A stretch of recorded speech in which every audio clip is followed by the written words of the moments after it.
Hello, my name is Mr. Abbott, and today I'm here to review with you the elements of plot.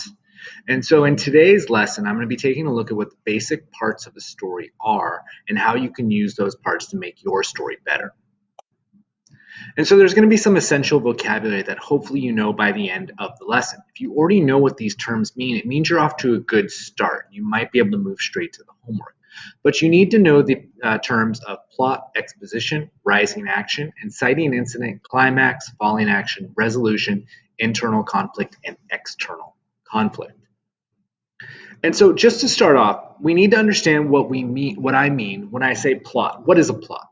The plot of the story is just the sequence of events that happen in a story. It's the stuff that happens. And so typically when somebody asks you what a story is about, what they're asking you is to tell them the plot of the story. This happens, then this happens, then this happens, then this happens. And that's what you're going to find more often than not people want when they tell you a story or when you tell them a story. And so I once had a writing teacher in college tell me that there are essentially two plots that ever get told, and everything is just a variation on one of these two plots. It's either a stranger comes to town or someone leaves home. And this makes kind of a strange sense when you think about it, when you expand these terms. A stranger comes to town. This could be a zombie invasion, it could be alien apocalypse, it could be somebody new arriving wherever it is.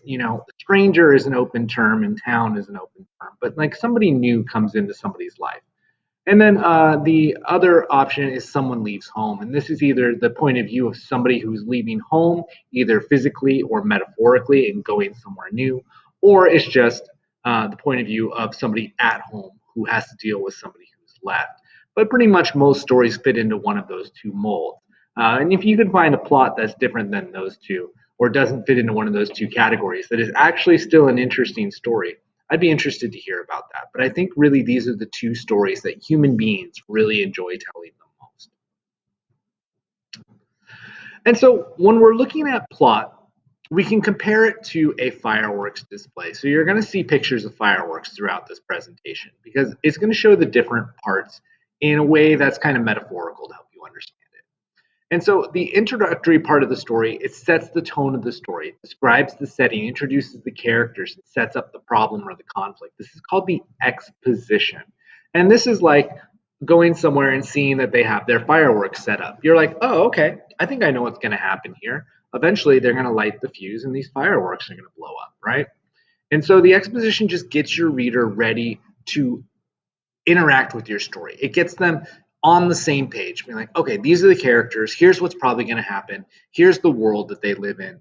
Let's go. I'm ready. Now tell me this story. I have all the information I need. And then something happens in your story that we would describe as the inciting incident. And this is the thing that takes the story out of that normal mode because normally in a story at the beginning, people are just living their lives. Nothing is changing. And if there's no change, there's really no story. The inciting incident is something that happens that makes it so that their normal lives can't really move forward in the way that it once did. And they need to react to this change. And like I mentioned, it could be somebody comes to town or somebody leaves home, right? And this is like lighting the fuse in the fireworks. You're like, oh, okay, now something's going to happen. There's only a limited amount of time before this gets, really crazy. And so typically around the time of the inciting incident, you're going to find out what the conflict of the story is. Now, you need a conflict in your story. If there's no conflict in your story is boring.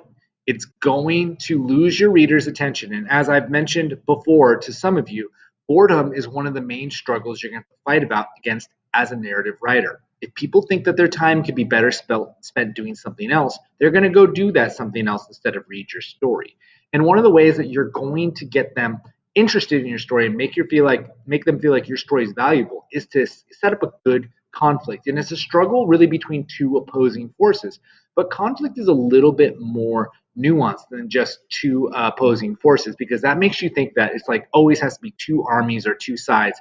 And that's not always true because there are internal and external conflict, right? And so the first type of conflict is external. And that's when there are two physical things struggling against each other to have some kind of win or some kind of benefit for one or the other, right? And so I always like using this dueling hats episode from Key and Peele to show external conflict. And so, as we're watching this episode of, or this skit from Key and Peele, see if you can describe what is the conflict that is happening in this show.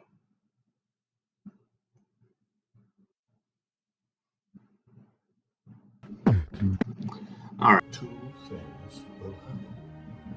First, someone somewhere in the world whom you don't know will die. Second, you will receive a payment of $1 million. Are you for real? Oh, I assure you, Mrs. Lewis, this offer is quite real. And so here in this clip, they're setting up this internal conflict that the character will have to grapple with, where she has to choose between pushing a button or not pushing a button. If she pushes the button, she will get money that will save her and her family from the finances that they're in. And so she'll get that $1 million. But if she pushes the buttons, she will also be killing somebody somewhere who she does not know. And so this is set up to bring up an internal conflict. Do you push the button or do you not push the button? She knows inherently that pushing that button is wrong. It's wrong to kill somebody. But she also really needs that $1 million. And so she has to weigh within herself whether or not it's necessary to push that button. Now, if you want to see what happens when all internal conflict is removed from that situation, I have a slightly more humorous version of the video. And ask yourself, how does the scenario change when there's no internal conflict? Exclusive.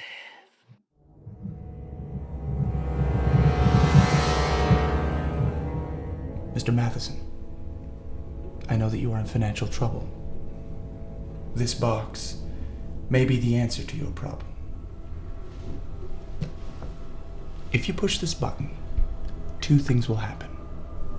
One, someone somewhere in the world who you don't know will die. Okay. And two, you just pushed the button. You didn't let me finish. Yeah. Sorry. Someone somewhere in the world will die. Got it. Don't hit it again. That's the second. No, just let me finish. But you'll get $1 million. Oh. Yeah.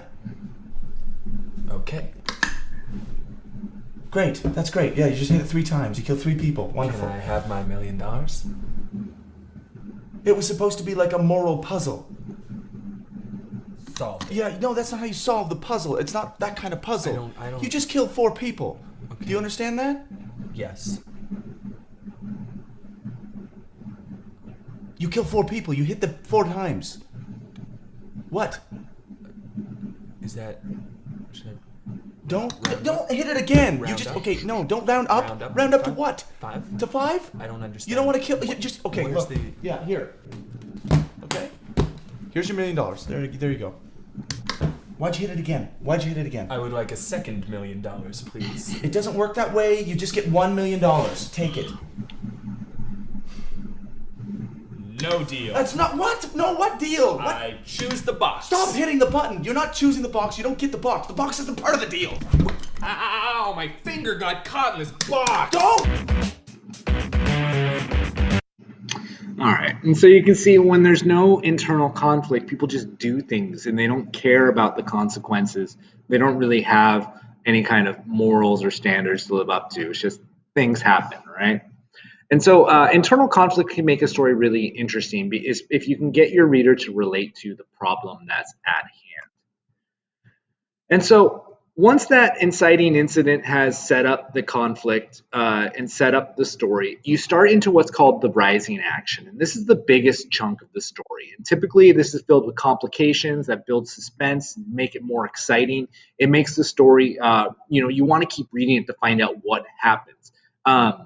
And so it's events that really make it easier or more difficult for the protagonist to solve the problem. And so this is like in a firework, you see the firework being launched and it's going up in the air and you know something is going to happen eventually, but you're just sitting and watching and being like, when is that thing going to blow up?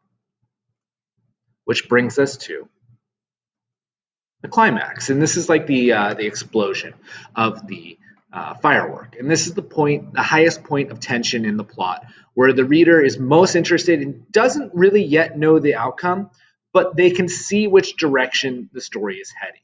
And so it's the greatest point of emotional tension.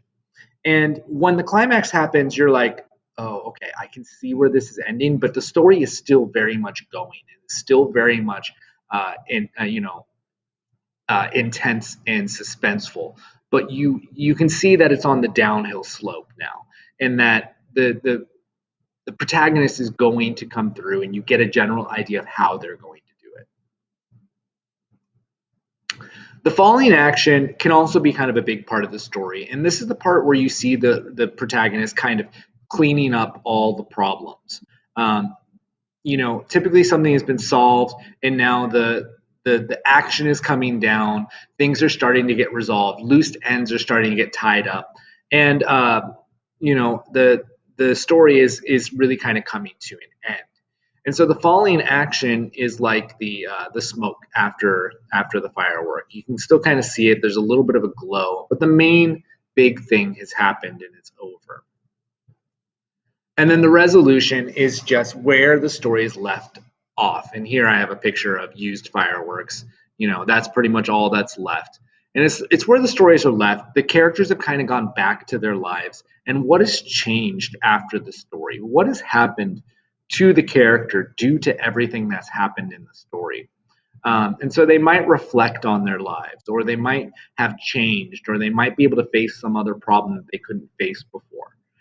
And so this is the main, kind of diagram that most stories we tell follow, right? So the character starts off in their normal life in the exposition. Some inciting incident happens that kicks off the action. The story starts rising and getting more tense until it hits the climax. It falls down in the falling action and ends up with the resolution. And this is the basic diagram you want to use when you're telling a story.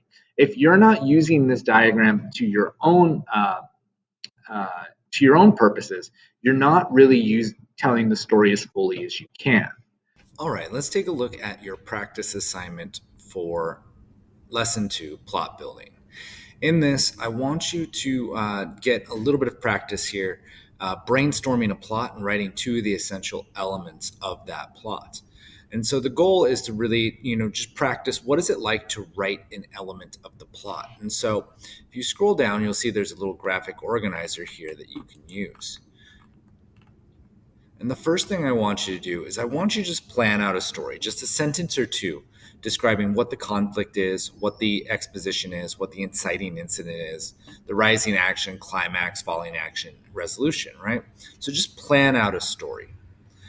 And what you're going to do after that is you're going to write just 2 parts of the story, really what I think are the most essential. You're going to write the inciting incident of your story, and what's before this won't exist. It'll be okay. Just pretend like you had written it and you're just continuing your story. And then you're going to write the climax. And once again, the stuff in between won't be there. You don't need to write it. Just imagine that it was and then write it. And so here's an example if you continue scrolling down on the assignment, right? So brainstorming a story. The story conflict is a boy loses his dog. The exposition would be a boy has a dog he absolutely loves. He lives on the family farm with them. The inciting incident is the boy comes home to find the dog is missing. The rising action would be the boy looks around the farm, checks with the neighbors and the local dog shelter, but can't find the dog. Eventually, a news report shows that the dog has chased a criminal through the woods all the way to a nearby town where police apprehended the criminal and picked up the dog. The falling action would be the boy drives to go get the dog, and the resolution would be the dog gets a medal for bravery, right? And so we have this. This would be the general story of what it would look like.